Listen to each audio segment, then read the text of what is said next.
반려미를 잘 키우자. 이 말은 미생물학자 천종식 교수님이 우리에게 던져주는 메시지입니다. 반려견, 반려묘는 익숙한데 반려미는 뭐지? 궁금하시죠? 반려미는 내 몸 안에 있는 미생물을 뜻합니다. 요즘 마이크로바이옴이 질병과도 밀접하게 연관되어 있다는 연구 결과가 쏙쏙 발표되면서 미생물 생태계에 대한 관심이 뜨겁습니다. 그래서 오늘은 천종식 교수님이 차이나는 클래스에서 강의한 내용과 책을 바탕으로 우리와 공생관계에 있는 미생물에 대해서 알아보고 반려미를 어떻게 잘 키울 수 있는지도 살펴보겠습니다. 천종식 교수님은 현재 서울대학교 생명과학부의 교수로 재직 중이며 2018년에서 2019년 논문 인용 세계 1%의 과학자로 선정된 미생물학자이십니다. 미생물은 눈에 보이지 않을 정도로 작은 생물로 동물과 식물을 제외한 나머지를 모두 미생물이라고 합니다. 이들 미생물은 우리의 면역계와 신경계를 조절하고 많은 질병과도 관련이 있다고 알려져 있습니다. 그래서 우리 몸속에 어떤 미생물이 살고 있는지, 어떻게 해야 그 미생물들과 함께 잘 살 수 있을지를 알아야 합니다. 미생물은 몸 전체에 분포해 있지만 대부분이 소장과 대장에 살고 있습니다. 대장에 살고 있는 마이크로바이옴도 뇌나 간처럼 하나의 장기로 인식합니다. 마이크로바이옴도 장기처럼 이식이 가능하기 때문이죠. 건강한 사람의 마이크로바이옴을 이식하면 다시 정상적인 마이크로바이옴으로 바뀌는 걸 확인할 수 있습니다. 사람과 미생물은 공생관계입니다. 이 말은 미생물을 관심 있게 보살펴야 한다는 뜻이기도 합니다. 마이크로바이옴은 미생물 생태계라는 합성어로 우리 몸속에 미생물의 생태계가 있다는 뜻입니다. 미생물은 몸 전체에 분포되어 있지만 주로 소화관에 위치해 있습니다. 바로 장내 세균이죠. 그 중에서도 유익균이 중요한 역할을 합니다. 수백 종의 유익균과 유해균이 우리 몸속에서 서로 싸우면서 생태계를 이루고 있다고 보면 됩니다. 아프리카 세렝게티 초원에 펼쳐진 멋진 생태계를 생각하시면 됩니다. 그중 대부분의 세균이 대장에 분포하고 있기 때문에 면역력의 70%를 장이 좌우한다고 해도 과언이 아닙니다. 면역력은 너무 약해도 안 되고 너무 세도 안 됩니다. 너무 세면 자가 면역 질환을 유발하기도 하죠. 기본적으로 유해균보다 유익균이 많을수록 좋습니다. 유익균이 다양한 종으로 다양성이 확보된 생태계일수록 건강합니다. 우리 몸의 세포수를 약 30조 개라고 알려져 있는데 우리 몸속 미생물은 우리 몸을 구성하는 세포보다 훨씬 많습니다. 무게로 따지면 200g 정도지만 숫자로는 38조 개 정도입니다. 만약 우리 몸속에 민주주의를 도입하면 큰일 난다고 말하죠. 세포당 한 표를 행사한다면 숫자가 더 많은 미생물에 밀리기 때문이죠. 우리 몸의 주권을 잃어버리는 꼴이 되는 겁니다. 인간의 유전자는 2만여 개인데 비해 마이크로바이옴의 유전자 수는 인간의 유전자의 150배인 300만 개로 보고 있습니다. 우리 몸은 사람의 유전자와 미생물의 유전자가 함께 있는데 미생물의 유전자가 훨씬 많다는 걸 알 수 있습니다. 정말 중요한 개념은 내 유전자의 정보는 바뀌지 않지만 미생물의 유전자는 내가 먹는 것, 내가 받는 스트레스 등에 의해 계속 바뀐다는 것입니다. 스트레스, 흡연, 수면 등등 다양한 요인에 의해 마이크로바이옴이 변합니다. 그중 주요한 불균형의 원인으로 항생제와 식이습관, 그리고 제왕절개를 들 수 있습니다. 항생제는 세균을 죽이는데 항생제는 특정 세균만을 죽이는 것이 아닙니다. 과장해서 말한다면 장내 미생물 생태계를 파괴하는 핵폭탄이 우리 몸속에 들어간다고 생각하면 됩니다. 다음으로 들 수 있는 것이 선진국 사람들에게 공통적으로 해당되는 식습관입니다. 여기서 말하는 식습관은 서구화된 식단을 말합니다. 서구화된 식단이란 정제 탄수화물, 설탕, 가공식품 위주의 식단을 말합니다. 그리고 제왕절개로 태어나는 아이들이 비교적 안 좋은 마이크로바이옴을 가지고 있습니다. 미생물의 유전자는 내가 어떤 행동을 하느냐에 따라 바꿀 수 있다는 것이 중요합니다. 2주간만 식단을 바꿔도 미생물이 바뀌는 걸 실험을 통해 확인할 수 있습니다. 인간의 유전자는 변화시키기 어렵지만 미생물의 유전자를 바꿈으로써 나를 바꿀 수 있다는 것입니다. 이것은 대단한 발견인 것이죠. 미생물의 유전자를 바꿈으로써 질병을 고치고 나를 바꿀 수 있다는 것입니다. 제왕절개가 미생물 생태계에 미치는 영향에 대해서 조금 더 자세하게 살펴보겠습니다. 인간이 태어날 때, 즉 엄마의 뱃속에 태아로 있을 때는 균이 거의 없는 무균 상태입니다. 태어나면 장 속에 미생물의 생태계가 만들어지는 것이 자연의 섭리입니다.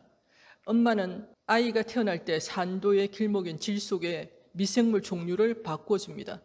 아이에게 맞는 미생물로 미리 준비해 두는 것이죠. 산도를 통과하면서 미생물의 샤워를 통해 체내에 유익한 균종이 만들어지게 됩니다.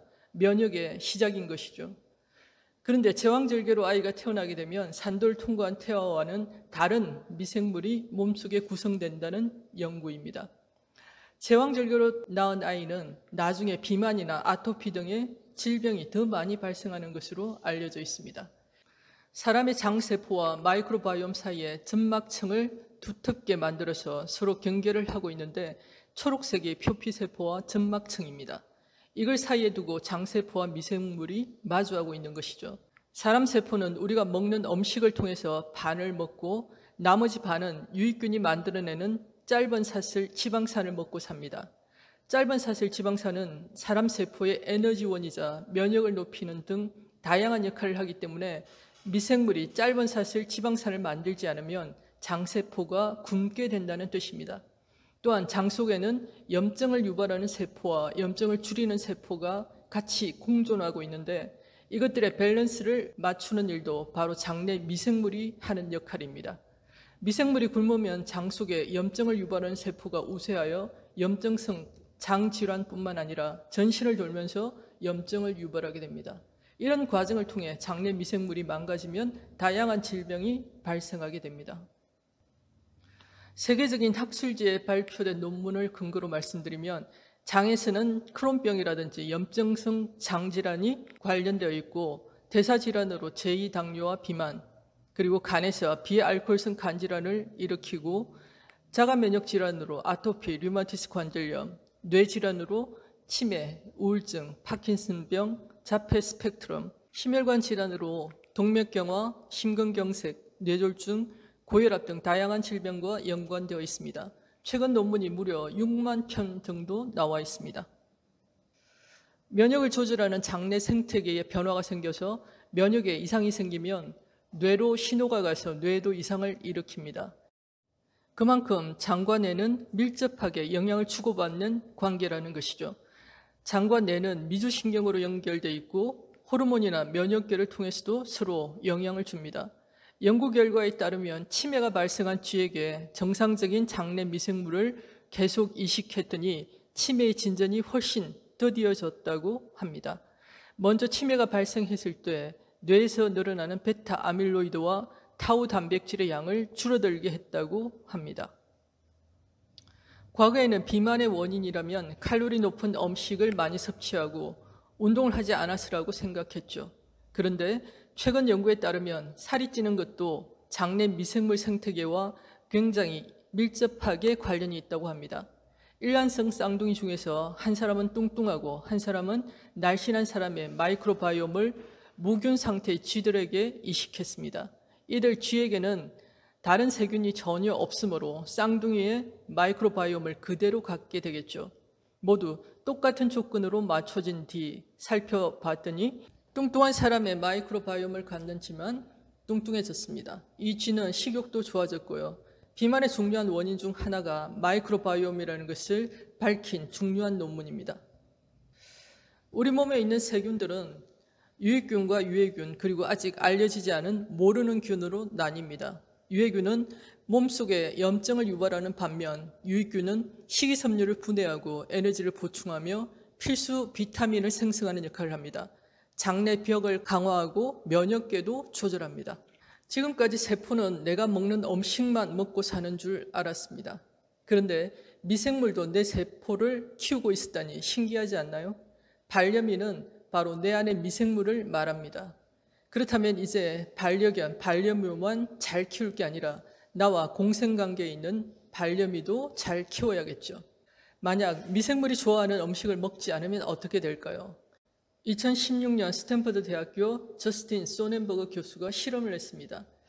연구진은 쥐에게 미생물의 먹이가 되는 식이섬유를 전혀 주지 않았습니다. 그랬더니 장의 점막이 얇아졌다고 해요.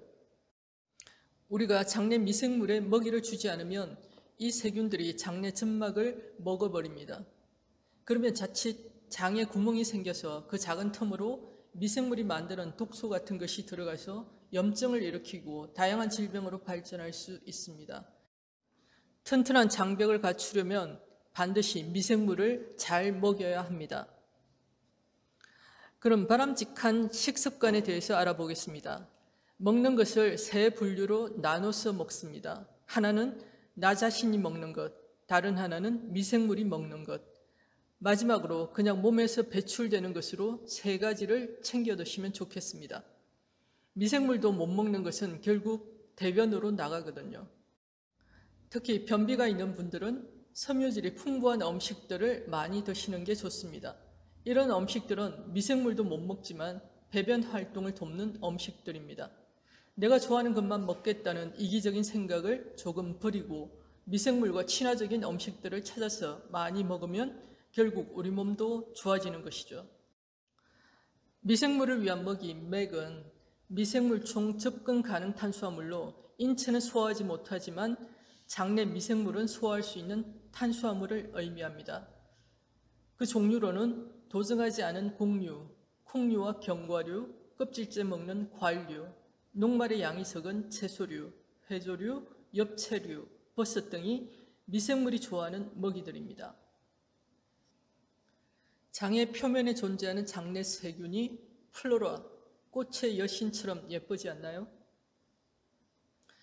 당신의 장내는 어떨까요? 이렇게 아름다운 정원을 만들면 나도 건강하고 아름다워집니다. 100세까지 건강하고 행복하게 살기 위해선 태어날 때부터 우리 몸속에 공생해온 동반자가 있다는 사실을 기억하고 그들을 잘 돌보고 건강한 생태계를 만들어야 합니다. 우리는 모두 연관되어 있고 하나입니다.